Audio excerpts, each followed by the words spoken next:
வடிவாகிய ஆதி சிவனே, அகிலத்தை காக்கும் ஜோதி சிவனே,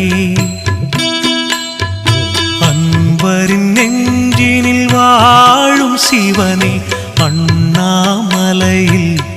அருளும் சிவனே, வரும் வினையாவும் நீக்கும் சிவனே, வாசலை மிதித்திட